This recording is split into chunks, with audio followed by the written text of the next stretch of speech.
வணக்கம். இன்னைக்கு பிப்ரவரி 6ஆம் தேதி நிஃப்டியோட ப்ரீ மார்க்கெட் அவுட்லுக் எப்படி இருக்குன்னு பார்க்கலாமா? வாங்க இந்த அனாலிசிஸ் என்ன சொல்லுதுன்னு விரிவா அலசலாம்.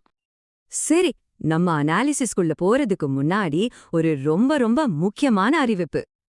பாருங்க, முதல்லயே ஒரு விஷயத்த தெளிவுபடுத்திடுறேன். இங்க நாம பார்க்க போறது எல்லாமே ஒரு எஜுகேஷனல் பர்பஸ்க்காக மட்டும்தான். இதை தயார் செஞ்சவர் ஒரு செபி ரெஜிஸ்டர்ட் அட்வைசர் கிடையாது. அதனால இது ஒரு முதலீட்டு ஆலோசனையை மட்டும் எடுத்துக்காதீங்க, சரியா? ஓகே, இப்போ நம்ம எல்லாருக்கும் மனசுல இருக்கிற ஒரே கேள்வி, இன்னைக்கு நிஃப்டி எந்த டைரக்ஷன்ல போகும்? மேலையா கீழையா?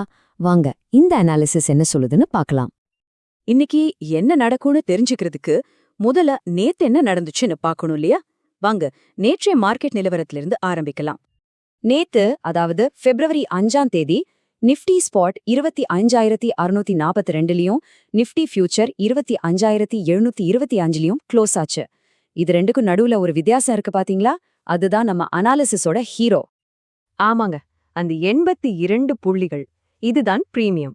இந்த அனாலிசிஸ பொறுத்த வரைக்கும் இது வெறும் நம்பர் கிடையாது, இன்னைக்கான மார்க்கெட் மூவ்மெண்ட்டை கணிக்கிறதுக்கான ஒரு முக்கியமான திறவுகோல். சரி, இந்த பிரீமியத்தை வச்சு இன்னைக்கான முக்கிய எண்களை எப்படி கண்டுபிடிக்கிறாங்கன்னு பார்க்கலாமா? அப்போ நேற்றைய அந்த டேட்டாவை வச்சு இன்னைக்கு நாம கவனிக்க வேண்டிய கீ நம்பர்ஸ் என்னென்ன? வாங்க பார்க்கலாம். இங்க ரெண்டு மேஜிக் நம்பர்ஸ் இருக்கு. ஒன்னு சப்போர்ட், அதாவது 25493. இது மார்க்கெட்க்கு ஒரு ஃப்ளோர் மாதிரி நினைச்சுக்கோங்க. இன்னொன்னு ரெசிஸ்டன்ஸ் 25791. இத ஒரு சீலிங் மாதிரி வச்சுக்கலாம்.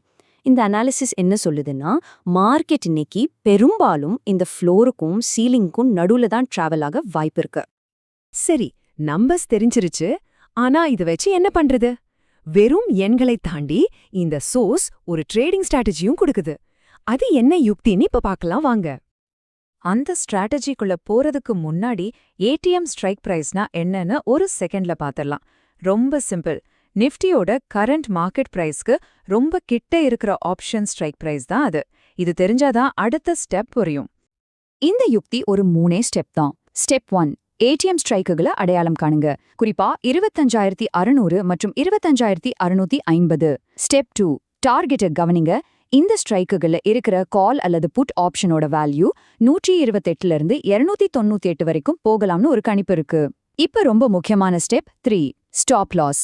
எந்த ஒரு ட்ரேடுக்கும் ரிஸ்க் மேனேஜ்மெண்ட் அவசியம். அதனால 21 புள்ளிகள்ல ஸ்டாப் லாஸ் வைக்கிறது நல்லதுன்னு பரிந்துரைக்கப்பட்டிருக்கு. சரி, அப்போ இன்னைக்கு நாம மனசுல வச்சுக்க வேண்டிய முக்கியமான விஷயங்கள் என்னென்ன? டக்குன்னு ஒரு ரீகேப் பாத்திரலாம். மார்க்கெட்டோட சப்போர்ட் லெவல் 25493, ரெசிஸ்டன்ஸ் 25791. கவனிக்க வேண்டிய ஏடிஎம் ஸ்ட்ரைக்குகள் 25600 மற்றும் 25650. அப்புறம் மறக்கவே கூடாதது 21 புள்ளிகள் ஸ்டாப் லாஸ். ஆனா நிஜமான கேள்வி என்னன்னா, இந்த எண்கள் தான் இன்னைக்கு மார்க்கெட்டோட போக்க அப்படியே தீர்மானிக்குமா? ஒன்னு மட்டும் ஞாபகம் வச்சுக்கோங்க, மார்க்கெட் அனாலிசிஸ்ங்கிறது ஒரு வழிகாட்டி மட்டுமே. அது ஒருபோதும் உத்தரவாதம் கிடையாது. இந்த எண்களை எப்படி பயன்படுத்தணுங்கிற முடிவு முழுக்க முழுக்க உங்க கையில தான் இருக்கு. யோசிச்சு முடிவெடுங்க.